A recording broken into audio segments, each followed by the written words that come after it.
you're not doomed yet, but in all of world history, there has never been a civilization that has so opened its doors to another civilization that is openly hostile to it. So this is unprecedented, what's happening.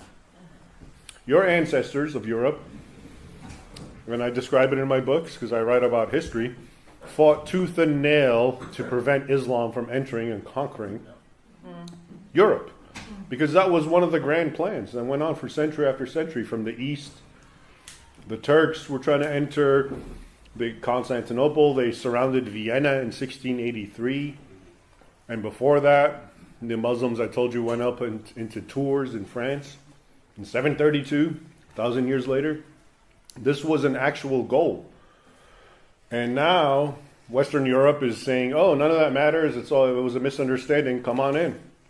But they haven't changed. That mentality, and when I say they, that's obviously, I'm simplifying. The mentality that I've described is part of Islam. It's an Islamic concept. So the Islamic State, you're told, oh yeah, they have nothing to do with Islam. They've twisted it. No, they haven't. They are a representation of what Islam, the caliphs, the sultanates, the emirates, that's how they operated. The heads of Islam, the grand imams and the muftis said the same exact thing. Okay, so that is what it is. Again, it's not my point to arguing, oh, well, this particular migrant wants to conquer you. Maybe he doesn't. Maybe he's looking for a good life. I understand that, and that's what makes it complicated.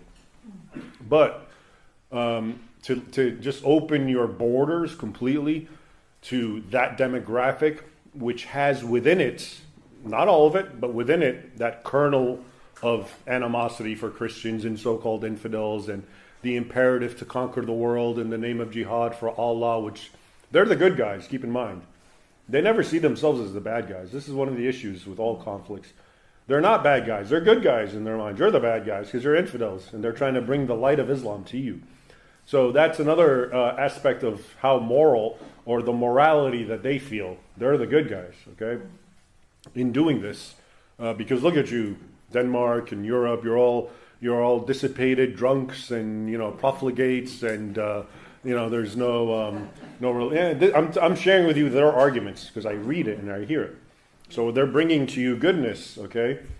But before, your ancestors, because I guess they had their own social order and their own goodness, and it was called Christianity, were able to fight it.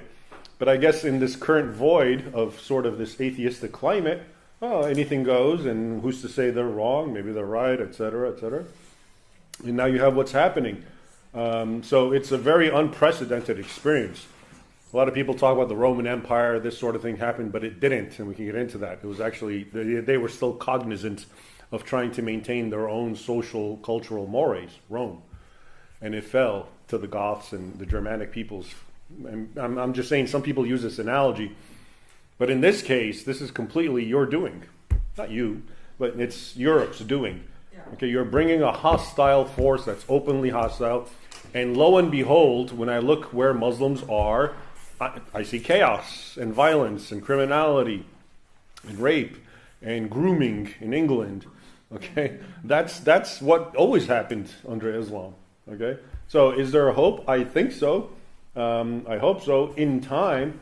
But it's so bad that it even had to get to this point. It's such an abnegation and betrayal of your own heritage, of these men and women who fought and died to preserve your way of life against an open, hostile force, and now they're being welcomed in, and why not? It's okay.